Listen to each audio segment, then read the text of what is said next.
Mari kita sama-sama lihat dulu definisi bahagia. Ya. Jadi bahagia ini para ahli mendefinisikannya seperti ini. Suatu keadaan pikiran dan perasaan yang ditandai dengan ya satu kecukupan atau rasa cukup. Jadi kalau Bapak Ibu sudah ada rasa cukup, itu juga sudah tanda bahagia. Kemudian rasa syukur, itu juga tanda bahagia. Senang karena bisa berbagi senyum, berbagi jasa, berbagi ilmu, berbagi materi, itu juga tanda bahagia. Dan ya merasakan kepuasan dan juga kenikmatan atau kegembiraan yang intens. Intens ini maknanya bukan selalu. Jadi lebih kepada maknanya lebih sering. Karena dalam 7 hari tidak mungkin kita 7 harinya itu selalu senang, gak mungkin. Karena ini adalah kehidupan manusia yang dinamis, ya. Jadi penuh ada nuansa-nuansa emosi lainnya. Ya. Dan tentunya bahagia, ya, dipenuhi berkah Allah. Dan definisi berkah Allah ini adalah bertambahnya kebaikan dan langgengnya kebaikan-kebaikan yang sudah dilakukan. Saya setiap datang ke suatu tempat ini, saya sudah melihat atau merasakan bahwa sesungguhnya keluarga kita semua atau Bapak Ibu sudah masuk kategori bahagia. Ya, tinggal kita mengulang-ulang saja atau kita belajar mungkin hal baru untuk ya melanggengkan kebaikan-kebaikan ini. Jadi posisinya seperti itu. Ya, nah, kalau ditanya bahwa kenapa antara ekspektasi dengan realita ini ada banyak juga perbedaan-perbedaan, itu sangat wajar karena suami istri ini banyak perbedaan. Ya. Beda bahwa pria dan wanita saja ini sudah luar biasa, banyak bisa membuat konflik. Ya. Belum nanti beda usia, beda watak, dan uniknya suami istri itu Allah pertemukan wataknya tidak sama. Justru wataknya ya dia tidak sama dan berkontra agar menjadi soulmate, belahan jiwanya. Ya. Kemudian ada beda budaya dan juga ada namanya beda penyampaian bahasa kasih sayang. Ya. Kadang istri merasa suaminya kok nggak sayang sama aku gitu. Padahal menurut suami saya sudah sayang sama kamu. Nah, penyampaian ya. Ungkapan kasih sayang ini yang memang karena beda, ini yang terasa menjadi sebuah konflik. Padahal ya memang sengaja Allah bedakan antara suami istri agar bisa saling ya mensupport atau saling ya betul-betul memberikan soulmate atau belahan jiwanya. Ya. Beberapa kasus 10 tahun terakhir kami bukan hanya mengurus narkoba juga, izin menyampaikan, kami juga mengurus masalah-masalah bukan hanya KDRT tetapi lebih lagi kepada masalah LGBT. Ya.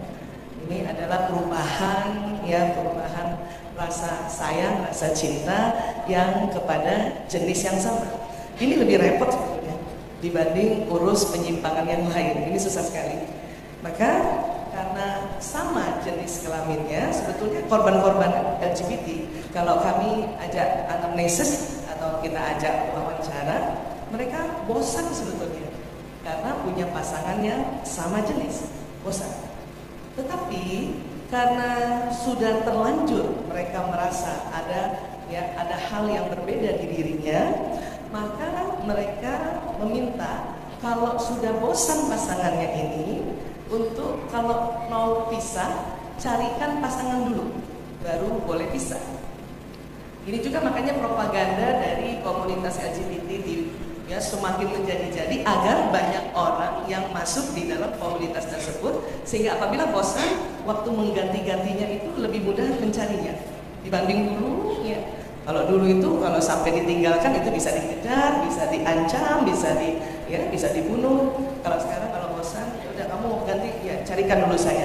Jadi itu yang terjadi sebetulnya. Nah, artinya kita bersyukur dulu bahwa kita memang berbeda dan inilah yang nanti akan tambah merekatkan cinta insya Allah.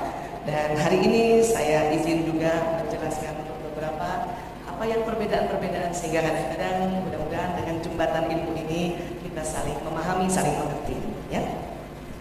Baik, sebetulnya memang laki-laki dan perempuan itu berbeda. Izin, di Al-Quran surat Ali Imran ayat 36, walaysa zakaru kal untha, dan laki-laki tidak sama dengan perempuan. Ini diteliti oleh banyak ilmuwan seluruh dunia dan memang terbukti dari program di otaknya beda. Kalau kita belajar anatomi otak, ini seperti ini, ada otak besar, ada otak kecil, kemudian otak terbelah dua, ada bagian kanan, ada bagian kiri. Jadi diteliti oleh ilmuwan pada tahun 1999 di Institut Psikiatri London. Ilmuwan ini kaget, terperanjat bahwa perbedaan yang mencolok yang pertama kali ditemukan itu adalah lokasi bahasa. Jadi seperti ini kurang lebih gambarannya. Ini otak laki-laki yang male, otak perempuan female. Jadi ilmuwan mendapati bahwa lokasi bahasa dan bicara laki-laki ada di otak kiri bagian belakang. Boleh Bapak Ibu pegang dulu? Nah, di bagian kiri sini.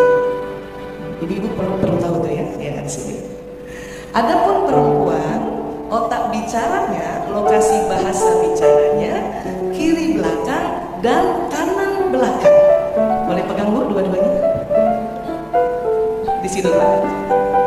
Ini yang mendasari perempuan lebih banyak bicara, perempuan lebih pandai bicara, dan perempuan bisa bekerja sambil terus bicara. Izin ya Pak. Itu fitrah ya. Kemudian para ilmuwan tidak sampai di situ, mereka ingin menghitung perkataan, kata, vokal, gerakan ya.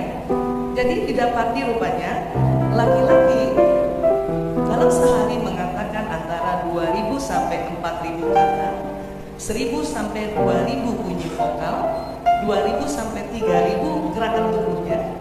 Dan kalau dijumlahkan, komunikasi laki-laki rata-rata 7.000. Tetapi ada juga laki-laki yang wataknya pemikir, atau orang bilang introvert, mungkin ya lebih banyak dia berpikir, sehingga yang keluar itu hanya sekedar 5.000. Ada juga laki-laki yang watak ekstrovert, pembicara, itu bisa kalau dihitung 9.000, tapi rata-rata 7.000. Ibu nanti cek Bapak yang mana Ibu? 5.000, 7.000. Baik, sekarang gantian Bapak cek istri Bapak ya. Kami perempuan Pak, setelah dihitung-hitung dalam sehari komunikasi kami rata-rata 20.000 kata. Gimana Jenderal? Betul Jenderal?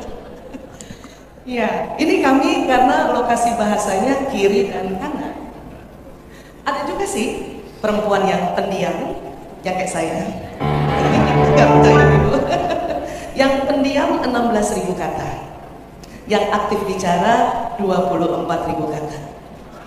Nanti Bapak cek ibu yang mana ya Pak? Dan penelitian berikutnya mengatakan perempuan bila dalam sehari komunikasinya kurang dari 16.000 kata, maka tidur malamnya tidak nyenyak Pak. Jadi mohon izin kasih kesempatan ibu bicara supaya tidur nyenyak. Bapak Ibu yang kami hormati, sebetulnya ini yang sering ada konflik ya Pak. Kami biasanya para istri itu senang kalau suami datang, menunggu-nunggu suami datang. Kalau di Jakarta pasti malam karena ada ganjil genap. Harinya ganjil, mobilnya genap, pasti suami-suami itu sampai di rumah jam 11 malam. Saya senang tuh kalau suami datang. Dan uniknya, ini kami nggak bisa ngerem omongan kami Pak. Suami baru datang, Assalamualaikum, Waalaikumsalam, kami ingin cerita. Ayah-ayah Masya Allah di Lampung, Masya Allah, ibu-ibu bayangannya cantik-cantik, baik-baik. Itu kita ngomongnya gitu kan Bu? Dan suami saya pasti jawabnya cuma sama Bu. Berarti ibu tidak sendiri. Apa izin Pak, dulu jengkel kalau nggak ngerti ilmunya ini. Saya baru paham kenapa laki-laki malam hari bicaranya ya. Karena 7.000 kata sudah habis di kantor. Jadi tinggal sisa kuota. Dulu ini bisa bertengkar, tapi sekarang nggak perlu. Kenapa? Karena saya mau tidur nyenyak. Jadi suami saya membiarkan saya bicara dan saya sudah tidak marah lagi pada saat cuma dijawab, ya sudah tidak marah karena saling mengerti, ya seperti itu. Dan sering juga marahnya istri atau keselnya istri gara-gara komunikasi lewat gawai atau gadget. Izin Bapak, ibu-ibu pasti panjang chattingannya dan Bapak cuma jawab oke.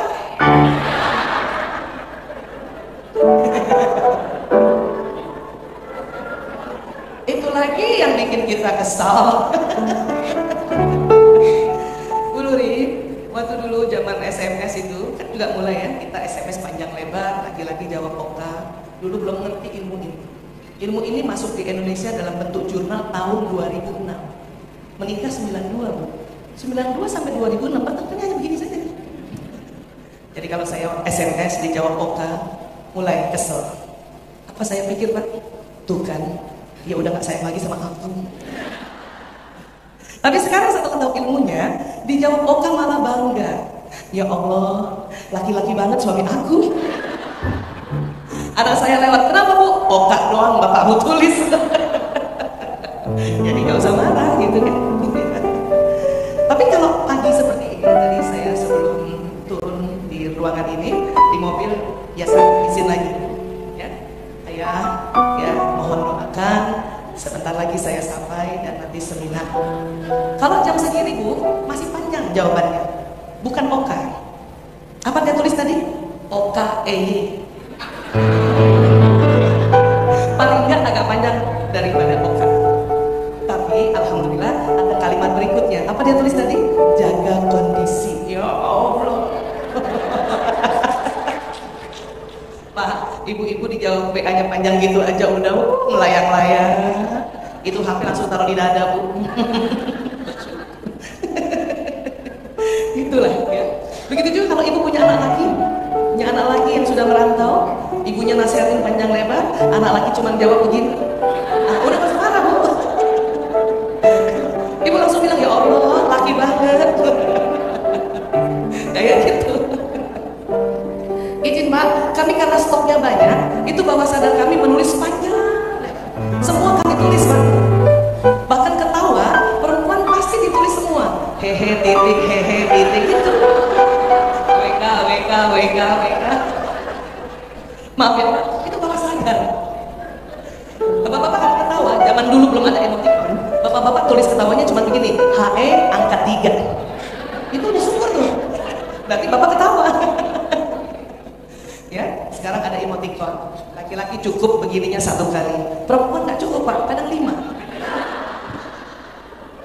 Emoticon love-nya juga 5. Itu bawah sadar keluar untuk tadi paling tidak mengeluarkan 16.000 kata. Dan ini sebetulnya komposisi seperti ini dari dulu begini. Hanya yang membedakan lifestyle. Zaman dulu mungkin oma, uti, nenek kita ya 20.000 juga. Tetapi anaknya lebih banyak dari kita, kan? Berapa kira-kira Bu? Nenek zaman dulu, ibu-ibu zaman dulu anaknya 10, minimal 5. Sekarang 5 udah banyak. 7, 10, 15. Mengerjakan semua pekerjaan sendiri, belum ada alat bantuan elektronik. Kalau sekarang nyuci kan tinggal pencet 1 kali gerak kan. Zaman dulu kalau nyuci kan 1, 2, 3, 4, ini baru 1 baju. Ya. Setrika, sekarang tinggal pasang listrik udah langsung panas. Zaman dulu pakai apa Bu? Nyetrika Bu? Pakai arang supaya panas di kipas. Ini aja udah berapa gerakan? 1, 2, 3, 4, 5. Jadi 20.000 itu cukup. Masak sendiri karena nggak ada yang bantuin, nyapu sendiri gitu.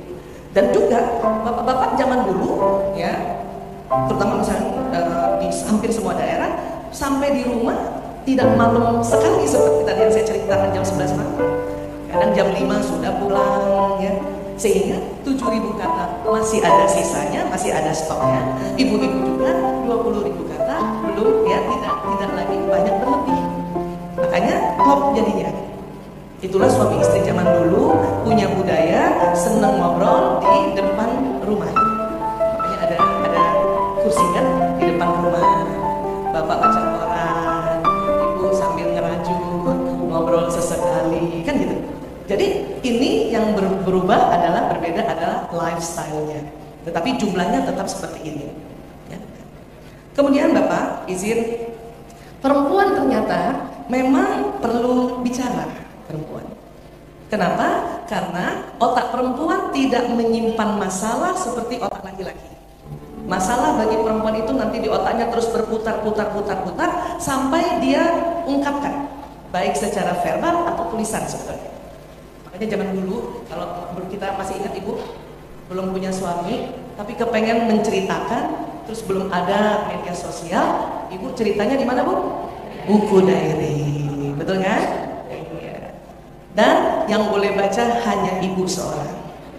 Makanya buku diary ibu gemboknya kecil, yang hanya tahu isinya hanya kita dan Allah yang tahu. Jadi perempuan, satu-satunya cara perempuan melepaskan masalah dari kepalanya adalah membicarakan masalah tersebut untuk mengungkapkannya. Sehingga saat seorang perempuan berbicara di akhir harinya, tujuannya adalah untuk melepaskan ganjalan hatinya, bukan untuk mencari kesimpulan ataupun penyelesaian. Jadi ini mudah-mudahan nanti Bapak juga mengerti, Ibu mengerti, bahwa rupanya perempuan, Bapak izin, kalau curhat itu ternyata hanya ingin disimak saja. Bapak cuman bilang sambil ngangguk-ngangguk, kita udah puas sebetulnya. Tapi ibu harus tahu, otak laki-laki diciptakan Allah otak tanggung jawab atau otak solusi. Maka laki-laki apabila mendengar curhat selalu menawarkan solusi. Ini yang bikin berantem nanti. Karena istri nggak pakai solusi suaminya, Pak. Contoh paling gampang misalnya, ibu pernah curhat sama suami karena sakit kepala. Ayah, aku sakit kepala. Pernah gitu, Bu? Apa kata suami? Nah, solusi bukan itu minum obat. Solusi. Cuman Pak, ibu-ibu kalau sudah bilang sakit kepala, itu sesungguhnya sudah minum obat. Jadi kalau Bapak suruh minum obat, ibu langsung merasa minum obat apaan lagi, aku minum, semua udah aku minum gitu. Dan kami uniknya, ya, waktu curhat tidak hanya hari ini saja, minggu depan bisa kami ulang, Pak. Karena kami memang otak kami itu tadi masalah berputar-putar sampai diomongin lagi. Muncul lagi, berputar-putar, diomongin lagi. Makanya sering ada istilah karena perempuan ahli sejarah ya. Ya karena tadi. Jadi supaya ini menjadi sesuatu yang mengasihkan dan bikin bahagia, asal suami ngerti bahwa istriku hanya kepengen curhat saja, tidak usah dikasih solusi. Dan ibu juga, seandainya pun Bapak berikan solusi, ibu harusnya gembira. Ibu harus bilang, ya Allah, suami aku cinta aku, gitu. Karena laki-laki otak tanggung jawab. Kalau dia dengar curhatan, pasti selalu mau bantu istrinya. Cuman berantemnya nanti jadi debat kusir. Pagi-pagi, ibu, siapa yang antar sekolah anak pagi-pagi? Ada, Bu? Apakah naik motor, ataukah naik mobil? Pernah ibu sesekali cerita sama suami, ayah, aku capek setiap pagi ngantar anak. Pernah gitu, Bu? Terus apa kata suami? Kalau misalnya naik mobil ya, kata suami, ya sudah, kita pakai supir. Nanti kita marah, Bu. Supir, mendingan gajinya buat ketemu lagi. Jadi gak ketemu, Pak. Gak ketemu. Untuk mensiasati ini, maka ibu setiap mau curhat harus bikin pengumuman, disclaimer. Ayah, maaf, aku cuman curhat aja, denger aja, gitu. Papa, aku cuman mau curhat doang, denger aja. Karena laki-laki itu sebetulnya capek mencarikan solusi buat ibu, tapi ibu gak pakai. Apalagi pulang kantor. Ya. Suami saya, waktu saya beritahu seperti ini, dia baru mengerti. Oh, jadi kamu tuh gak perlu solusi? Iya. Ya Allah, saya capek-capek cariin solusi, kamu gak pakai. Makanya dia sekarang kalau saya mau curhat, ayah curhat doang. Oke. Dia cuma ngangguk-ngangguk aja Pak. Walaupun saya tahu dia nggak dengar. Tapi nggak apa-apa, karena saya mau mengeluarkan 16.000 kata tadi, gitu, ya. Malah suami saya sekarang makin mahir, makin pintar. Kalau saya tidak sempat bilang, ayah, saya hanya curhat doang, malah dia yang tanya sama saya kalau saya sudah mulai curhat. Dia begini, sebentar. Ini mau pakai solusi atau tidak? Dia tanya. Kayak nanya, ini mau pakai bawang goreng atau tidak? Saya langsung bilang, nggak usah, dengar saya. Jadi ini yang bikin asik nanti. Ya, ini yang bikin asik. Laki-laki beda ibu. Laki-laki bila ada yang dia pikirkan, atau rata-rata laki-laki apabila sampai satu rumah, ya di rumah, dia ada waktu-waktu yang seperti ini. Laki-laki curhat tanpa suara dengan diri mereka sendiri. Penelitiannya adalah ketika seorang laki-laki duduk sambil menatap sesuatu, kayaknya nonton TV tapi nggak nonton, kayaknya buka laptop tapi nggak fokus di situ, ya. Atau kadang dia duduk saja sambil ya kepalanya ke bawah, atau beberapa seorang suami atau bapak-bapak yang memang yang merokok ya, sambil duduk di satu tempat merokok, itu sebuah alat scan otak memperlihatkan bahwa laki-laki itu sedang berkomunikasi dengan mereka ya, mereka sendiri di dalam kepalanya. Dan pada saat seperti ini tidak suka ditanya-tanya oleh istrinya, bahkan tidak suka ditemani istrinya. Izin Bapak Ibu, saya dulu clear. Sewaktu saya lihat suami saya seperti itu di kursi, terus saya tanya sama suami saya, ayah capek ya? Dia sebetulnya sudah bilang, iya. Harusnya saya kasih minum saja sama makanan kecilnya, habis itu tinggal. Cuman dulu Pak, saking pengennya mau jadi istri yang baik, istri soleha, dan seperti otak perempuan ingin kalau ada masalah dipancing untuk cerita, malah saya tanya-tanya terus. Malah saya datangi dia, misalnya ada di sini, saya begini ngomongin, kenapa sih ayah? Mau ya cerita sama aku kan istrimu, ibu dari 5 anakmu. Ibu tahu suami saya bilang apa? Diam. Waktu itu karena belum tahu ilmunya, itu streset, semeriwing, atau tangannya gini. Gitu. Tapi sekarang karena sudah mengerti, saya tidak lakukan lagi itu. Bahkan pada anak laki-laki yang seperti ini kondisinya, itu tidak usah ditanya-tanya. Sedang apa mereka? Mereka sedang memikirkan permasalahan-permasalahan yang telah lewat. Kalau anak sekarang bilangnya mereview, dan sedang merencanakan apa yang akan dilakukan, dan tidak suka ditanya-tanya. Laki-laki purba zaman dulu juga begitu. Setelah dia berburu, hasil buruannya dikasih istrinya, kemudian istrinya menyanyi itu hasil buruannya. Kemudian kemana laki-laki purba pada saat itu? Naik ke atas batu untuk menyaksikan matahari terbenam. Padahal sebetulnya, karena belum ada TV kan, jadi dia melihat. Sambil melihat itu, dia mereview tadi lokasi buruannya, apa bahayanya, dan besok harus di mana. Kalau masalah ini sudah dapat alternatif solusinya, baru mau dia ceritakan pada pasangannya. Jadi buat kita ibu, tunggu saja. Insya Allah nanti suami akan cerita. Apakah malam itu, apakah besok, apakah minggu depan, ataukah tahun depan. Pokoknya ibu tunggu saja. Karena laki-laki apabila ada yang ingin dia ceritakan sama istrinya, mereka harus sudah siap jalan keluar. Jadi pada saat istri tanya, jadi jalan keluarnya apa ayah? Laki-laki sudah dapat. Dan dia ceritakan pada istrinya. Begitu juga anak laki-laki.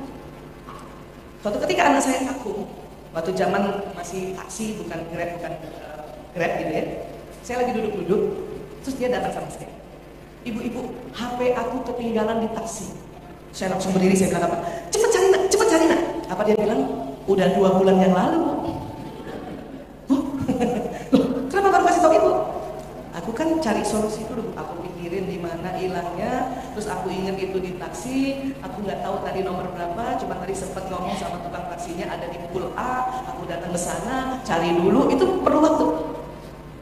Aku juga lihat ibu kapan enaknya diajak bicara. Itu perlu 2 bulan.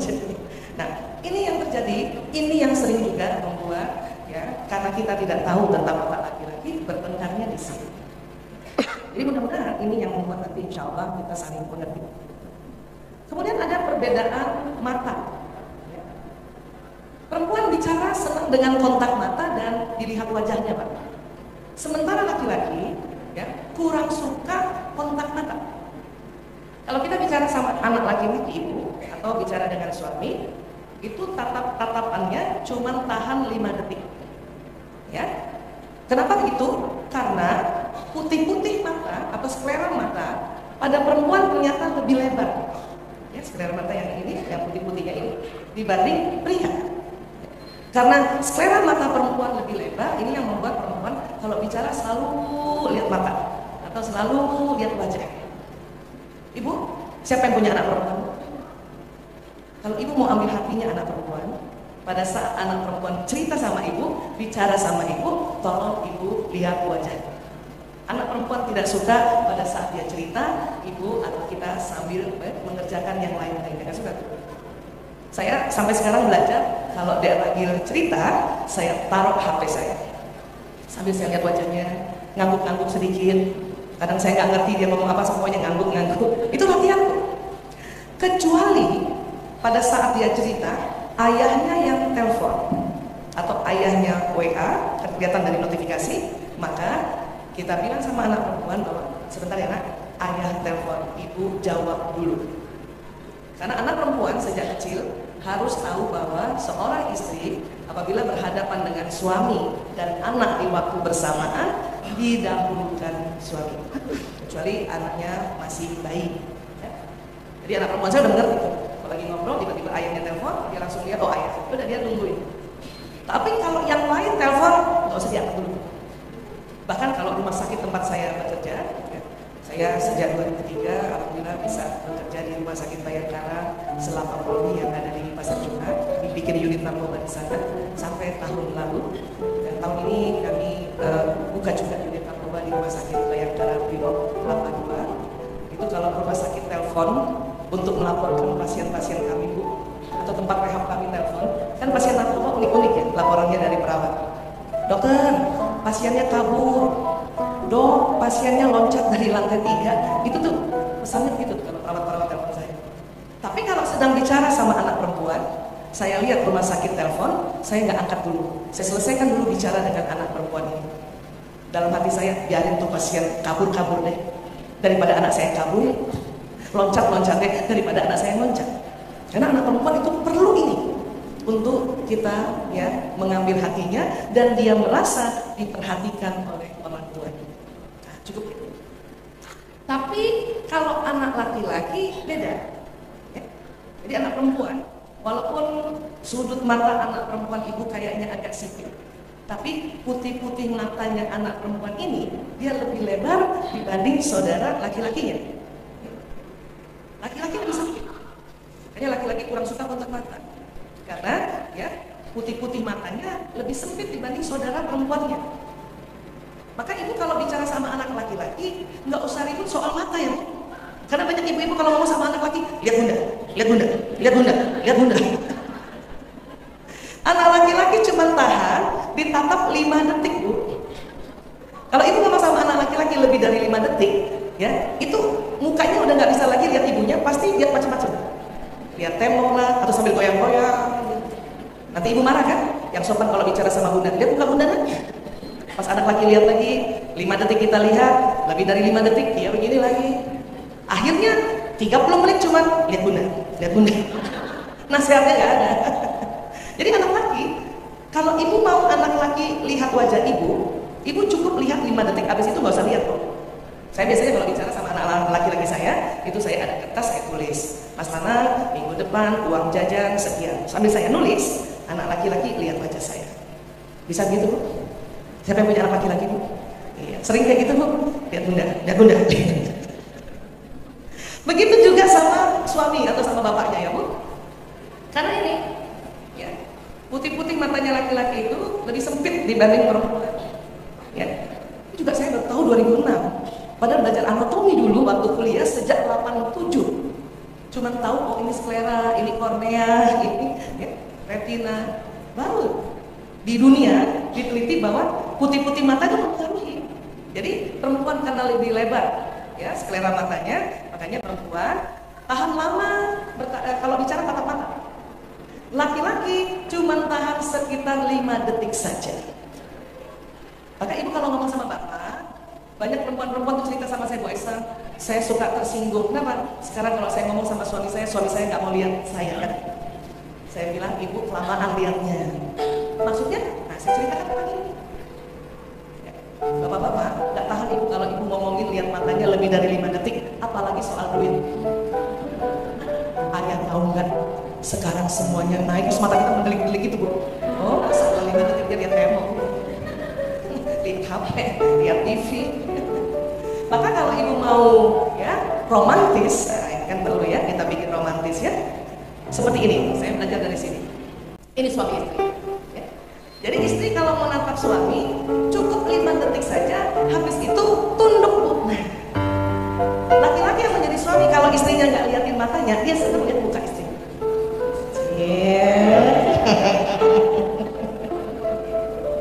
Bapak ya Pak, izin sama-sama belajar kita di perempuan. Sejak tahun ini saya juga begitu sama suami. Jadi kalau ngomong sama suami, saya kalau panggil suami saya kan Mas Toto kan. Mas, aku mau bicara. Terus dalam hati saya hitung 1, 2, 3, 4, 5, terus tunduk. Jadi gini loh Mas. Kita lihat sekali lagi ya nih. Tuh 1, 2, 3, 4, 5 tunduk. Gitu.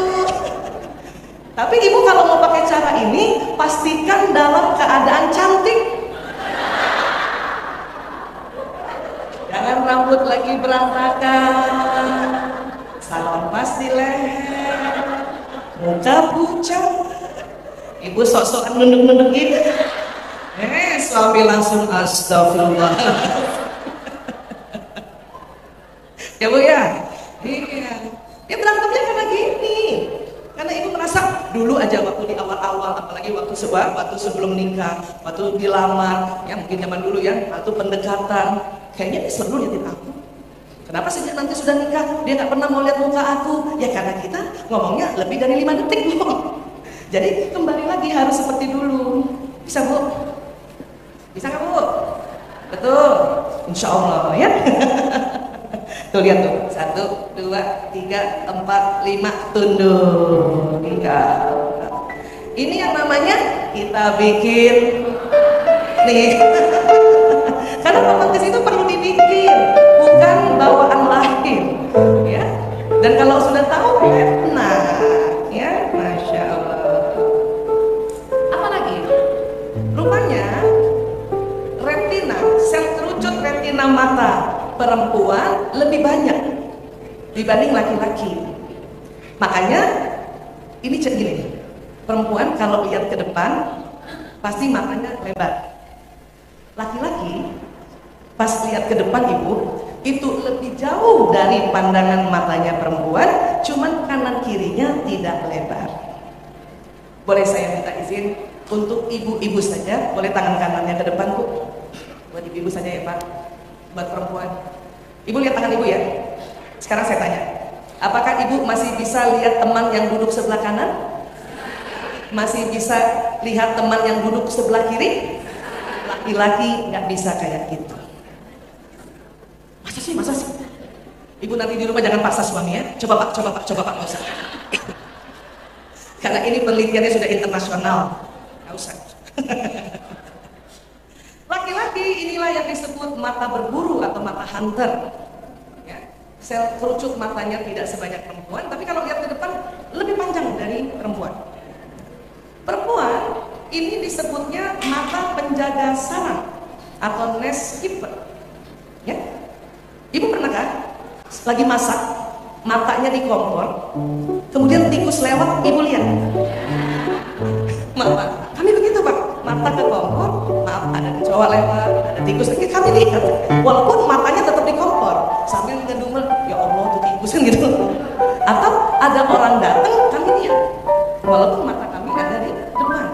Ini makanya disebut mata penjaga saraf, karena mereka memang perempuan secara fitrahnya diminta untuk lebih jago ya mengerjakan sesuatu di dalam ruangan sebetulnya. Ya penjaga saraf atau penjaga rumah.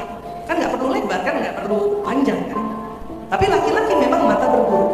Sekarang memang berburunya tidak di hutan, tetapi antara gedung ke gedung, antara kantor ke kantor.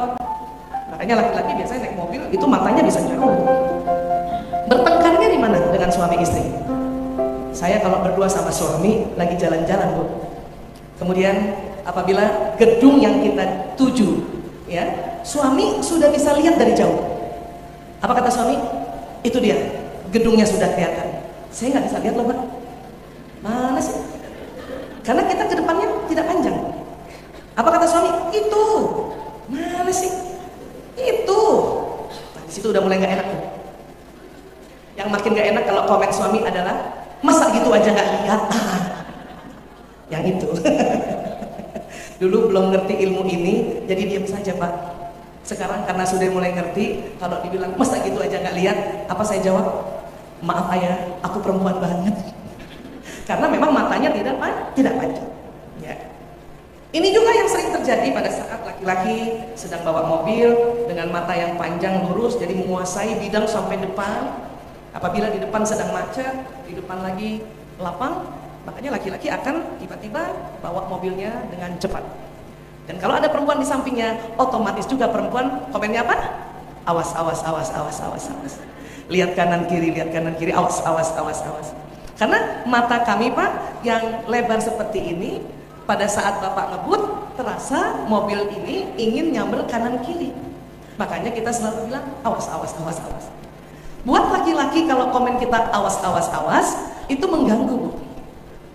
Termasuk anak laki-laki. Siapa anak laki-laki ibu yang sudah bisa bawa mobil? Ya, kemudian dia yang nyetir, kita di sampingnya dan kita bilang awas, awas, awas, itu sering kesel. Anak saya kalau saya udah bilang awas, awas, awas, apa dia bilang? Ibu tidur aja. Biarkan nanti sampai saya bangunkan. Tapi setelah tahu ilmu ini, saya mencoba tidak tidur, tapi saya tahan tidak usah komen. Dengan cara tutup mulut, kalau perlu karena kalau tidak pasti keluarnya awas, awas, awas, awas. Lihat kanan kiri, lihat kanan kiri. Makanya perempuan kalau bawa mobil itu selalu hati-hati. Karena matanya merasa lebar, bisa ngelihat, bisa nabrak kanan kiri. Jadi dia hati-hati. Jangan tabrakan perempuan. Sebetulnya. Cuman sampai di rumah kalau habis bawa mobil capek sekali. Karena otaknya harus lihat kanan kiri, tapi harus juga jalan ke depan. Karena ini pada saat perempuan sedang bawa mobil di luar rumah, ini berarti sedang pekerjaan khusus. Karena jagonya perempuan di dalam ruangan. Baik Bapak Ibu, ini tadi masalah sudut mata, ya. Jadi laki-laki memang lebih mahir atau lebih jago untuk di luar rumah, dan perempuan memang punya keutamaan keahliannya untuk ya berada di dalam ruangan atau rumah untuk menjaga saraf. Nah, tadi kemampuan laki-laki waktu di luar ruangan, di luar rumah bisa melihat dengan lurus panjang gitu ya. Dan nanti yang akan jadi masalah lagi kalau di dalam rumah pada laki-laki apa? Yaitu susah cari barang. Nah, itu laki-laki. Anak laki-laki ibu ya, pada saat dia cari sesuatu yang ada di samping-sampingnya, memang mereka tidak lihat. Karena mereka lihatnya ke depan. Jadi kalau misalnya, Bunda, gunting mana gunting? Padahal ada di sampingnya, tapi dia nggak lihat karena dia lihatnya ke depan. Begitu juga suami Bu, begitu juga bapak-bapak Bu. Suami saya sering sekali kalau buka kulkas, cari telur Bu. Telur, ibu biasanya telur taruh di mana Bu? Pintu kulkas, itu suami nggak lihat karena ada di samping. Nanti mulai tuh, Bu, telur mana? Saya dari dapur teriak, ada ya di kulkas. Nggak ada. Nanti kita lihat lagi, ada ya? Nggak ada. Akhirnya cepat-cepat kita bantu dia kan Bu? Sesuatu saya, nih langsung ke pintu kulkas. Ini saya bilang gitu kan? Apa kata suami? Loh, kok ada? Gitu. Saya bilang emang dari kemarin di situ. Cuman karena matanya lurus, ya itu nggak lihat. Begitu juga anak laki, Bu, susu ultra di mana? Ada di kulkas, Nak. Nggak ada Bu, ada Nak. Kan sering begitu ya.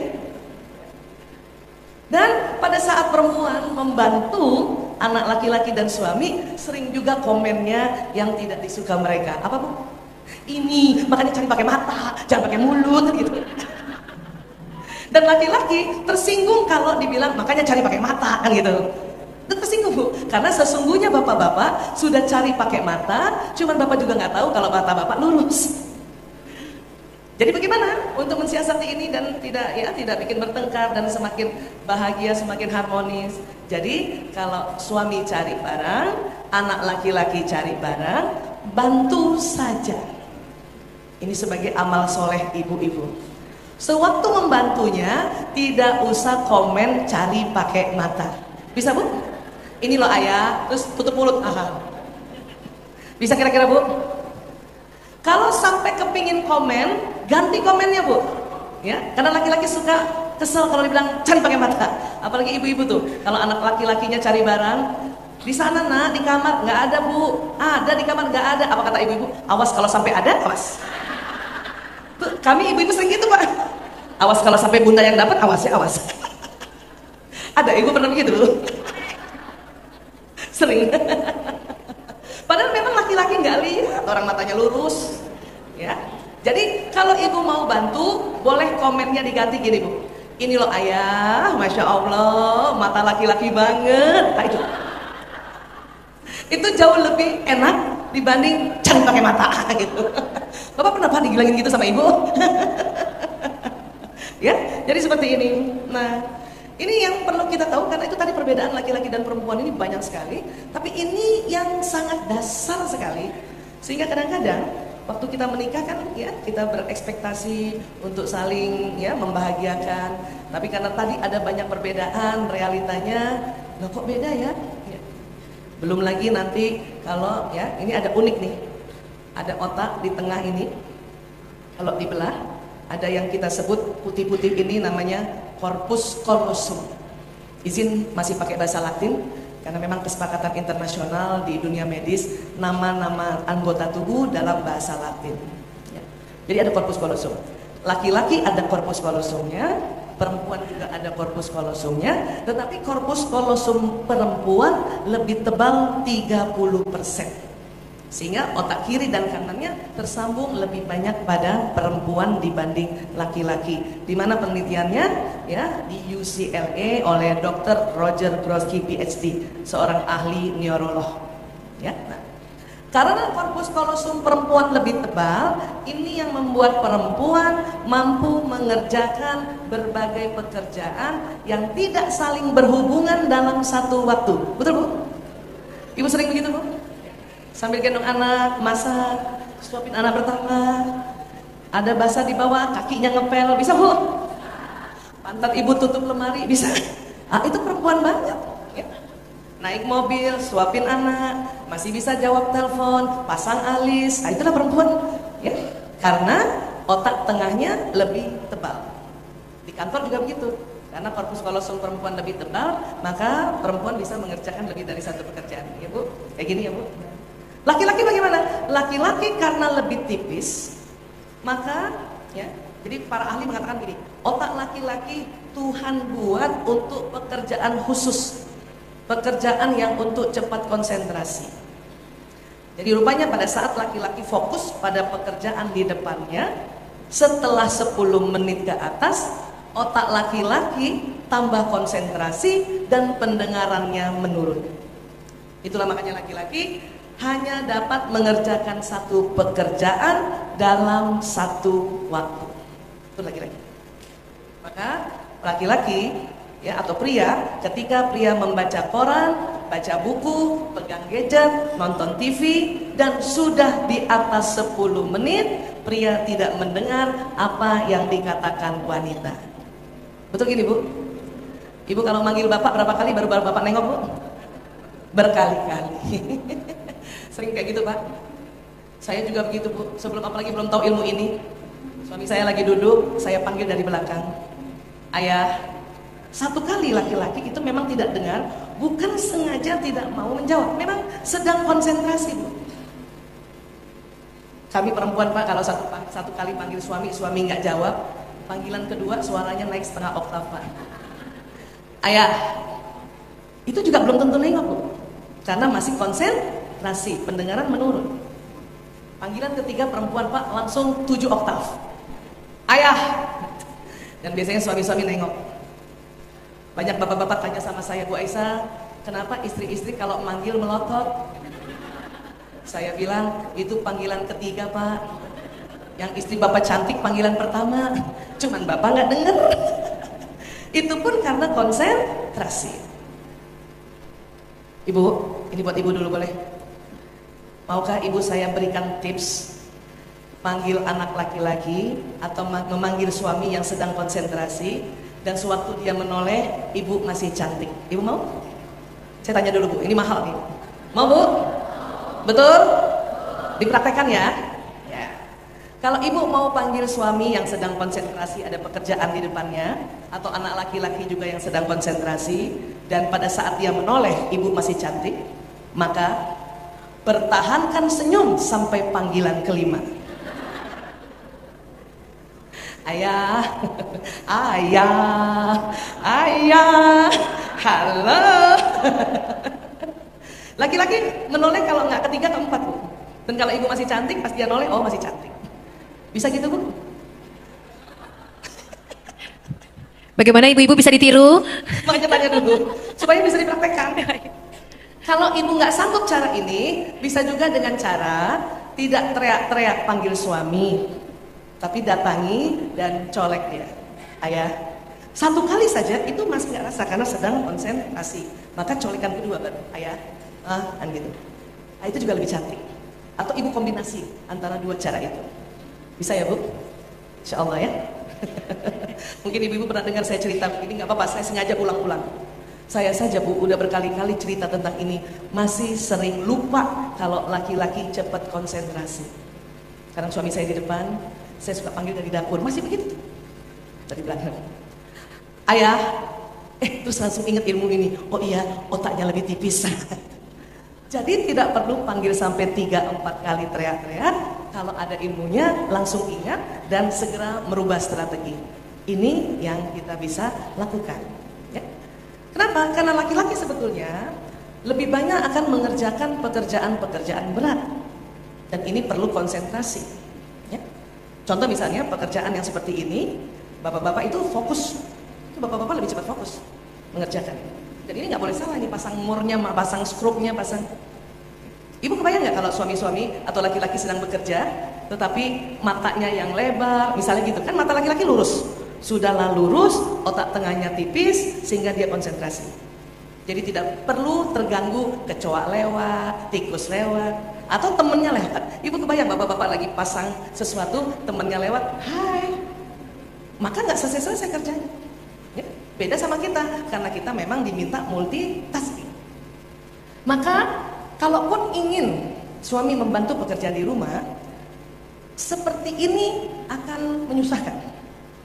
Sudah lagi gendong anak, nyetrika, terima telepon, ini nggak bisa pada laki-laki. Ini menurut penelitian, otak laki-laki akan menjadi cepat lelah. Dipaksa iya bisa, cuman cepat lelah.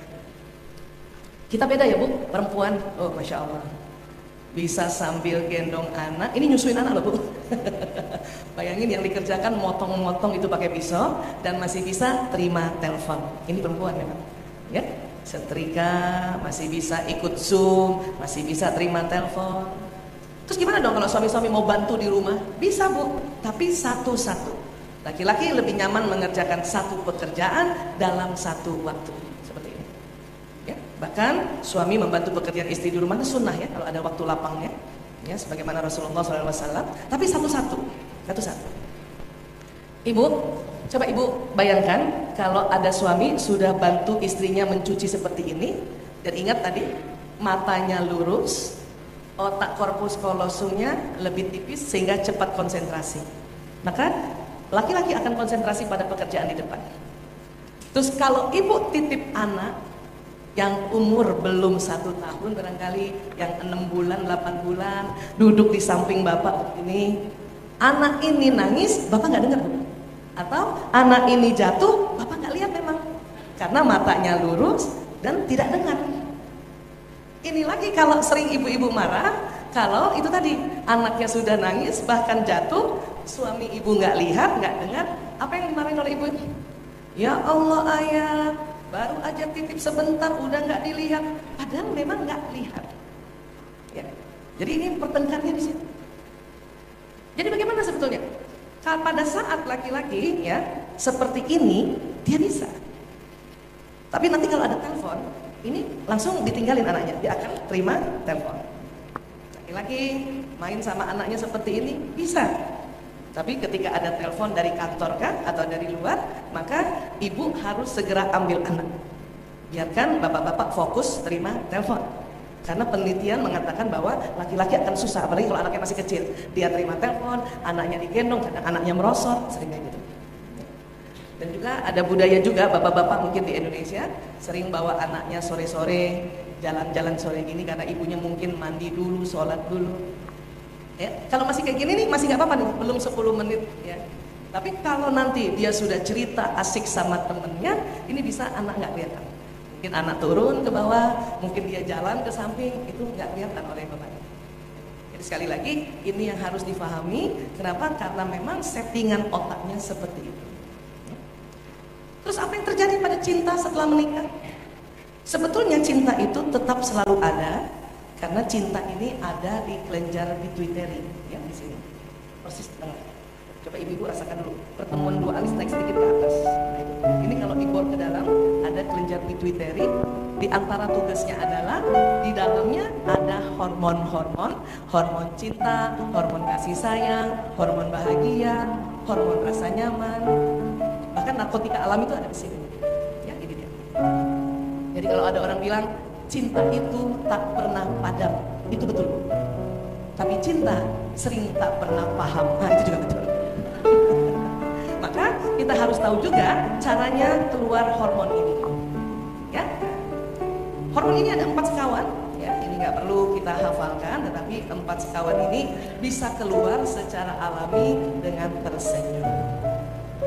Izin Bapak Ibu boleh senyum sebentar, supaya keluar hormonnya. Hormon bahagia, hormon cinta bisa keluar kalau sudut kanan kiri seimbang. Karena ada orang senyum cuman sebelah aja Bapak Ibu, dia mukanya kayak gini.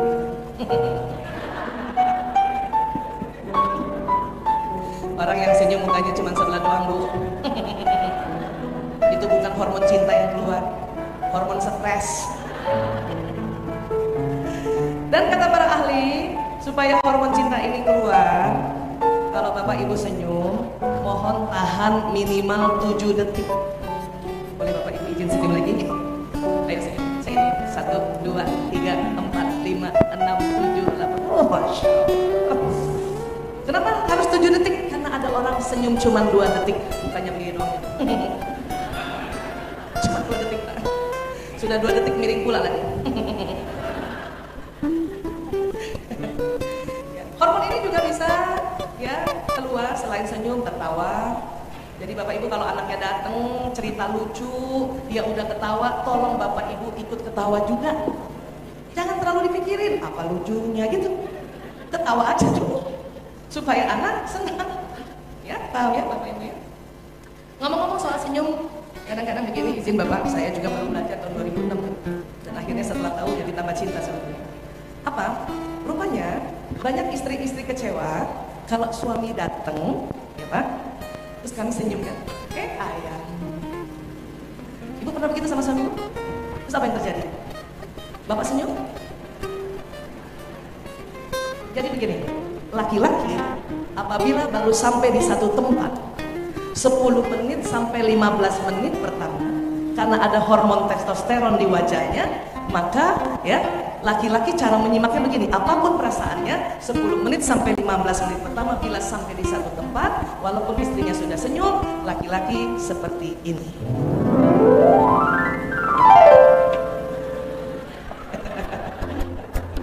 Coba ingat-ingat Bu. Nanti setelah 10 menit baru Bapak bisa senyum. Suami saya agak lama dikit Pak, 13 menit. Ini yang sering karena kami nggak ngerti, berantemnya di sini. Ini antara ya, ekspektasi dan realita nih. Ayah, kita cium tangan. Kalau nggak punya ilmu, lihat muka suami yang rata kayak gini, mulai kecewa. 5 menit senyum, menit ke-6 mulai salah sangka. Tuh kan, dia nggak suka pulang ke rumah. Menit ke-7, muka kita berubah. Yang tadinya senyum cantik, langsung ibu menit ke-7 mukanya begini. Buat ibu-ibu yang vokal, kayak saya orang Bugis agak vokal di Buluri waktu itu. Saya bilang sama suami saya, kalau nggak suka pulang jangan pulang. Terus suami saya bilang, siapa yang nggak suka pulang? Itu mukanya nggak ikhlas banget. Terus apa kata suami saya? Salah apa lagi saya? Pulang salah, nggak pulang salah. Karena saya nggak tahu Pak, laki-laki 10 menit sampai 15 menit mukanya kayak gini. Kami perempuan Pak, karena ada hormon estrogen, maka wajah kami lentur. Kami nggak perlu 10 menit Pak, 10 detik saja perempuan Pak mendengar orang bicara itu mukanya bisa berganti 6 kali. Ini perempuan. Ya kasih Bu. Apa kabar Bu? Baik. Tahu nggak itu apaan? Kan gitu kan, mulai kan? Yang benar, masa? Itu kami Pak. 10 detik 6 kali. Kami menyangka laki-laki juga bisa kayak kami. Ternyata enggak. Ya, 10 detik. Tapi inilah cantiknya perempuan Pak. Cantik perempuan kalau mukanya apa kabar? Ibu mau punya teman perempuan mukanya rata? Gak enak. Apa kabar? Besok ada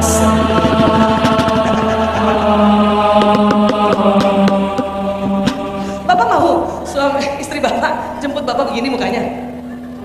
Ayah dan kenapa baru pulang?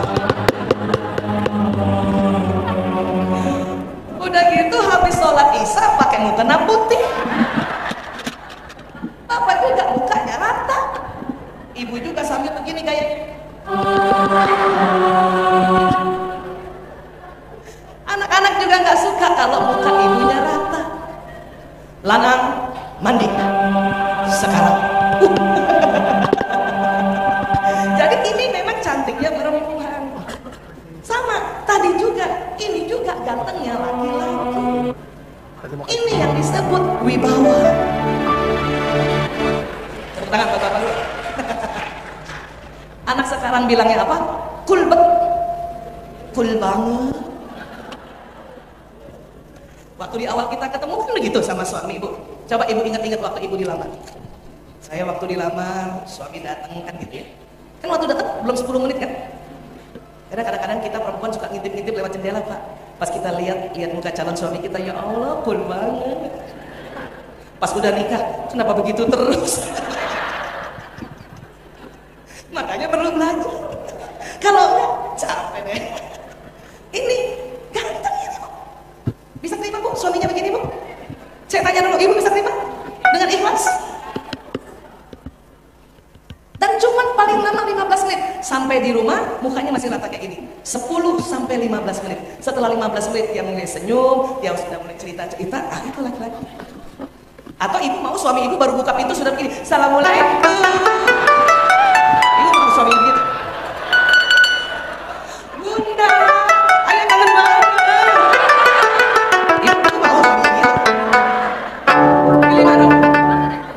Yang begini atau yang saya contohin? Ibu pernah dijemput suami? Seneng dijemput suami?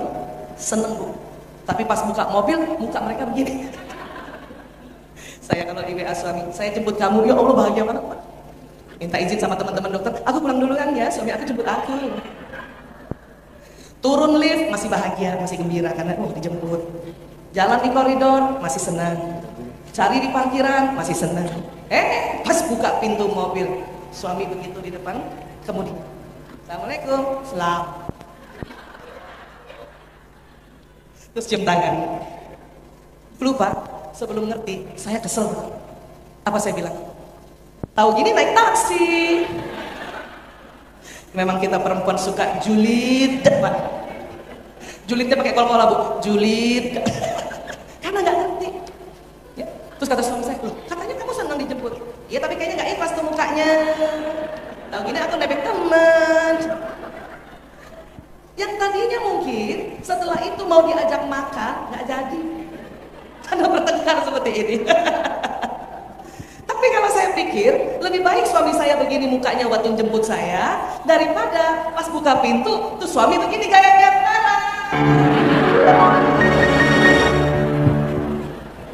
Pilih mana Bu? 5 ya Bu? Paling lama 15 menit udah tenang aja Bu. Masya Allah. Ini yang membedakan ini. Ya, ini nggak boleh lagi berantem karena ini ya. Nggak boleh lagi berantem karena ini Bu. Dan juga nggak usah berpikir ganti suami, percuma. Karena akan begini juga. Bapak juga begitu. Mending ya dibikin mesranya dengan belajar. Nah gitu ya. Kembali tadi. Jadi hormon bahagia, hormon cinta ini bisa keluar lewat senyum, tertawa. Ya. Ibadah, habis ibadah tanpa terasa hormon ini keluar. Mungkin yang muslim habis sholat, ya teman-teman agama lain ada ibadahnya itu keluar. Ya. Terus bergerak, nyanyi, apalagi yang memang hobi nyanyi. Saya ya sedikit-sedikit lagu. Jadi dulu kalau lagi kesel sama suami lagi nonton TV gitu ya, ada suami di sini. Ceritanya mau cari perhatian dengan cara nyanyi sambil juga pelipur lara. Ibu tahu lagu saya? Gara-gara saya nggak tahu otak suami yang mukanya rata, terus kalau lihat sesuatu lurus. Ibu tahu lagu saya? Sambil cuci piring.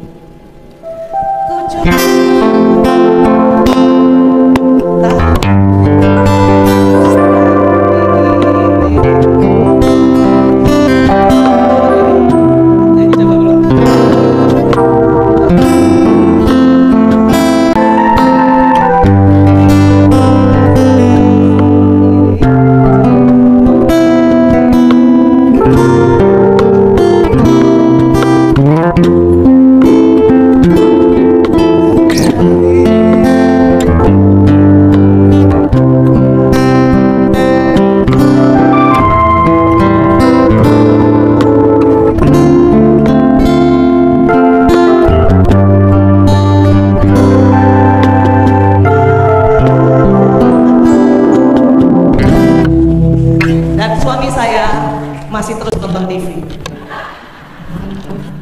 Rupanya nggak denger Jenderal. Fokus. Tapi saya nggak kalah. Emang itu baru lagu pertama. Lanjut naik lagu kedua sambil nyetrika. Lelah.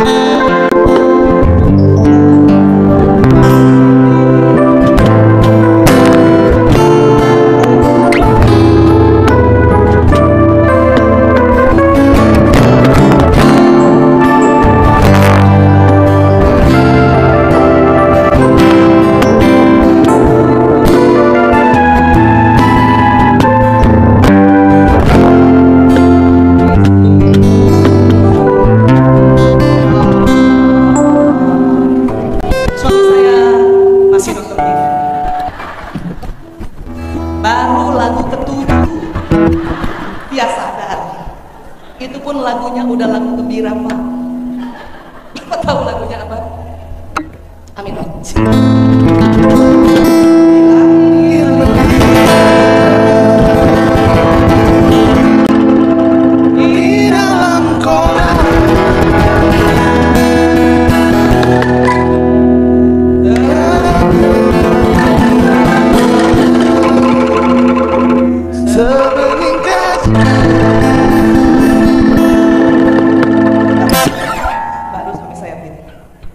Lagu apa? Tapi tetap nggak peduli, langsung saya kayak jangan.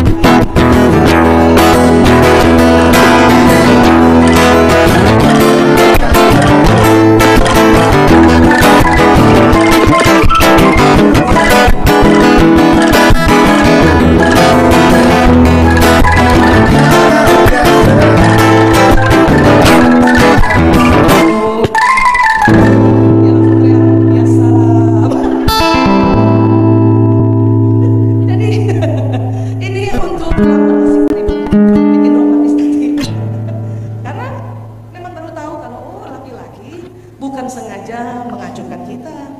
Kadang-kadang dia juga nggak ngerti. Kamu tuh marahnya sama saya kenapa sih? Kata suami saya. Tapi saya juga ya kalau sedang sedih nyanyi kayak gitu Bu. Ya kadang-kadang lagu sedih lagu ke-7 masuk lagu gembira, kadang 9 lagu sedih. Tapi ini semua akan mengeluarkan hormon-hormon bahagia seperti itu, ya. Kemudian apalagi bermain. Makanya yang punya anak laki-laki jangan heran mereka senang main, karena bermain buat anak laki-laki mengeluarkan hormon-hormon ini, gitu.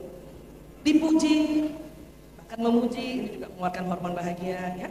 Kemudian dibelai atau membelai, terus apa lagi? Ditemani, menemani, ya. Kemudian dilayani, melayani, dan juga dikasih hadiah atau memberi hadiah. Ini semua akan mengeluarkan hormon-hormon bahagia, hormon cinta, ya, hormon kasih sayang, ya, Masya Allah. Dan tentunya sebelum kita bisa buka sesi tanya jawab barangkali, ya, tadi kalau perempuan Allah berikan keutamaan di korpus kolosum yang lebih tebal. Laki-laki, ya, Allah berikan ini namanya hipotalamus, ada di tengah. Perempuan ada hipotalamusnya, laki-laki juga ada hipotalamusnya. Hanya hipotalamus laki-laki ukurannya 2,5 kali lebih lebar dari perempuan. Kalau ini hipotalamus laki-laki, perempuan sebesar ini kurang lebihnya. Apa fungsi hipotalamus? Sebetulnya banyak, tapi ada 4 yang penting, ya. Pertama, pusat menjaga keamanan. Secara fitrah Allah membuat laki-laki lebih jago menjaga keamanan dibanding perempuan. Bahkan ar-rijalu qawwamuna 'alan nisa, laki-laki pelindung perempuan karena Allah ciptakan hipotalamus laki-laki 2,5 kali lebih lebar. Ya, ini. Seperti ini. Ya, jaga keamanan apa? Keamanan dirinya, keamanan anaknya, keamanan istrinya, keamanan rumah, keamanan ekonomi. Kalau Bapak berposisi untuk menjaga keamanan negara, itu jagonya laki-laki. Untuk ini, maka laki-laki bawah sadarnya selalu ingin dianggap pahlawan keluarga oleh istri. Mungkin di kantor, di tempat kerja banyak yang tidak menganggap, tapi dia mau pulang ke rumah dianggap sebagai pahlawan. Karena ini juga laki-laki selalu ingin kursinya tuh sendiri, kursi makannya sendiri. Gimana ibu sudah bikin ke bapak? Akhir khusus, piring khusus, sendok khusus, gimana bu? Sudah buat gitu? Bukan egois, memang karena tuntunan hipotalamus ini. Ya, buat bapak, ini memang seperti ini. Ya. Nah, ini. Terus, ini juga yang kadang-kadang laki-laki sering juga tuh, ibu pernah nggak jalan-jalan sama suami? Waktu jalan-jalan, bapak ya, berapa kali ya ketemu tempat yang kalau kita mau datangi. Biasanya perempuan gimana Pak? Bu, kalau mau cari alamat mampir, tanya minggir mas, bilang sama suami gitu. Kata suami, mau ngapain? Pokoknya minggir. Oh, sudah diminggirkan mobilnya, kita buka jendela, tanya sama orang lain. Maaf, kadang kita tanya sama tukang parkir kan, mas, jalan Kamboja di mana? Kata tukang parkir, ibu lurus, bundaran belok kanan. Saya bilang sama suami kan, ayah lurus, bundaran belok kanan. Apa kata suami bu? Udah tahu. Rupanya kalau kita seperti itu, melakukan tindakan seperti itu, laki-laki bawah sadarnya tersinggung. Dia merasa ibu lebih percaya laki-laki lain dibandingkan. Maka kalaupun mau tanya, minta izin. Ayah, aku bantuin tanya ya. Kalau suami bilang, nggak usah, udah nggak usah bu, nikmatin aja jalan-jalan nyasar rame-rame berdua itu. Paham ya bu? Baik. Terus apa lagi? Ini pusat makan dan minum. Makanya buat para istri, perhatikan makan minum suami dan juga anak laki-laki. Ya. Pantang ya, menasehati anak laki-laki dalam keadaan lapar dan haus. Ibu siapa yang punya anak laki-laki? Ibu kalau mau nasehatin sambil makan. Ya. Ngobrol sama suami juga sambil makan. Cuman bu, ibu masih ingat tadi kata laki-laki yang lurus ini? Kayak gini, ibu pernah diajak makan berdua sama suami di restoran tanpa bawa anak-anak?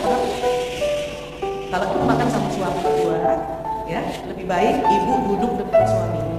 Karena kalau ibu duduk samping suami, percuma ibu cantik dia nggak lihat. Malah bapak nggak sengaja lihat ibu yang di meja depan. Nggak sengaja pak. Bapak lagi makan, angkat kepala, ada ibu di meja depan orang lain. Nggak sengaja tuh, karena ibunya istrinya di samping. Saya pernah begitu duduk, lihat teman saya. Karena saya di samping, Pak. Laki-laki nggak sengaja, kalau matanya lurus, dia nggak lihat istrinya, dia lihat di depan. Setelah tahu ilmu ini, Pak, pokoknya kalau lagi diajak makan berdua, saya duduk di depan suami, supaya suami waktu angkat kepala dia lihat muka saya, dan saya tutupi ibu yang di belakang saya. Ya, kalau lagi makan bareng gitu. Kecuali kalau sama anak, biarin anak di depan bapaknya, ya, anaknya yang nutupin. Jadi ini pusat ya makan minum, maka perhatikan makan suami. Mudah-mudahan di Lampung tidak kejadian seperti ini. Kalau di kota besar di Jakarta, mulai banyak istri-istri males siapin makan suami, gara-gara mereka sudah ikhtiar atau usaha menyiapkan makan suami, tapi suaminya terlanjur makan juga di luar, nggak dimakan. Ya, banyak ibu-ibu tuh gitu. Percuma Bu Aisyah, disiapin nggak dimakan.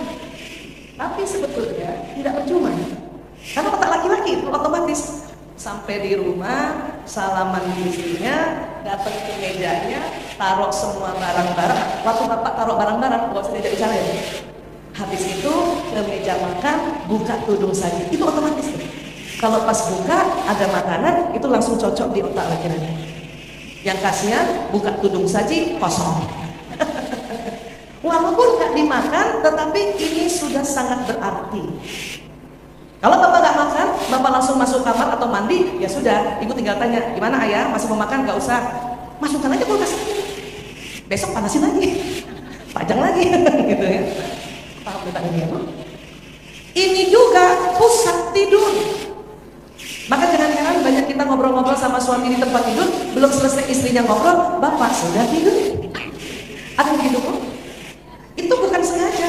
Memang pusat tidur laki-laki lebih lebar 2,5 kali daripada perempuan. Perempuan cuma segini. Bahkan ada penelitian Profesor Ruben Burr dari University of Pennsylvania mengatakan begini. Laki-laki, otak laki-laki dalam keadaan istirahat, 70% aktivitas elektriknya mati. Cuma 30% yang hidup. Perempuan dalam keadaan istirahat, 90% aktivitas elektriknya hidup. Itu perempuan. Cuma 10% yang off. Itulah perempuan sewaktu tidur terus-menerus menerima informasi dari sekelilingnya, Bu. Jadi perempuan kalau tidur sering merasa tidak tidur, betul? Karena dengar anak nangis, ada anak ketok-ketok pintu, bapak mendengkur. Itu karena perempuan. Itulah tidurnya perempuan itu. Banyak ibu merasa aku nggak bisa tidur, Bu Aisyah. Kenapa? Kalau aku tidur aku dengar semuanya. Itulah tidurnya perempuan. Karena memang Allah minta perempuan selalu siap sedia. Apabila ada anak sakit langsung terdengar. Atau suami tiba-tiba batuk langsung kita bangun. Cuman sebulan sekali saja, 2 bulan sekali aja perempuan tertidur bangun banget kalau udah capek banget. Laki-laki 70% aktivitas listriknya mati, 30% aktivitas listriknya hidup. Untuk apa? Mendengarkan suara di luar rumah. Di luar rumah. Jadi bapak-bapak tidak dengar suara di dalam kamar, tetapi mendengarkan suara di luar rumah. Sayangnya kamar pakai AC jadi kedap. Dulu waktu di awal-awal saya menikah belum ada AC gitu ya, tentu tinggal di Jogja. Waktu anak saya lama, waktu itu masih kecil, nangis, suami saya tidak bangun, tapi waktu alarm motornya bunyi, dia loncat. Karena memang 30% otak laki-laki untuk menjaga keamanan di luar rumah. Itu pembagian tugas sendiri. Dulu Pak, izin maaf, karena nggak ngerti, jengkel kami ini sebagai istri-istri. Terus dalam hati ngomongnya gini, anaknya bangun aja, ya, anaknya nangis, dia nggak bangun. Motornya bunyi, dia loncat, gitu. Itu kita menganggap laki-laki, ya, kayaknya egois, padahal ini karena settingan otaknya. Bisa paham? Untuk itu kalau ibu belum sempat rapikan kamar, ya, keluarga belum sempat ruang tamu dirapikan, belum sempat dapur dirapikan, paling tidak kamar tidur dirapikan. Karena laki-laki waktu buka kamar, kepalanya waktu lihat kamar tidur yang rapi, bersih, wangi, tempat tidur rapi, bersih, wangi, itu cocok sekali dengan otak hipotalamusnya. Ya. Dan tentunya istri-istri sebagai teman tidurnya tetap harus juga rapi, cantik, wangi, glowing. Pakai lipstik ya Bu ya? Supaya nggak pucet-pucet amat gitu. Karena laki-laki tengah malam sewaktu bangun dia senang sekali lihat wajah istrinya, sekilas saja gitu. Saya Bu, supaya bibir tetap merah sampai subuh, saya sering pakai lipstik Arab. Ibu tahu lipstik Arab? Yang warna hijau itu. itu sampai subuh nggak luntur Bu. Dan saya pakai minyak wangi, makanya saya suka bikin minyak wangi ya seperti ini. Karena laki-laki memang seperti itu, pusat tidurnya lebih lebar, tapi tengah malam bangun, sekilas dia lihat istrinya, kalau istrinya cantik, dia senang. Lihat istrinya mukanya merona, mulai ada minyak-minyak keluar, bibirnya merah, walaupun agak ngangak-ngangak sedikit. Terakhir, izin, mohon maaf, harus dipaparkan juga, hipotalamus pusat syahwat birahi. Dan laki-laki 2,5 kali lebih lebar dari perempuan. Maka apabila kita perempuan tidak ada larangan syar'i, tidak sedang mens, tidak sedang nifas, tidak sedang hamil besar misalnya ya, atau tidak sedang sakit, tidak sedang ada masalah di organ reproduksi, maka apabila suami mengajak ibadah hubungan intim suami istri, disinilah harus kita segera siap. Bila menolak, akan dikatakan dalam Islam malaikat melakukan kita istri, padahal malaikat tidak ada nafsunya. Sama ya Bu? Ibu sering dibangunkan bapak dengan marah. Untuk apa? Main, sholat tahajud Bu, main apa? Sholat tahajud dulu. Paham ya Bu ya? Jadi sekali lagi, inilah yang kita perlu pahami. Bapak juga sudah mulai memahami ibu, ibu memahami bapak ya.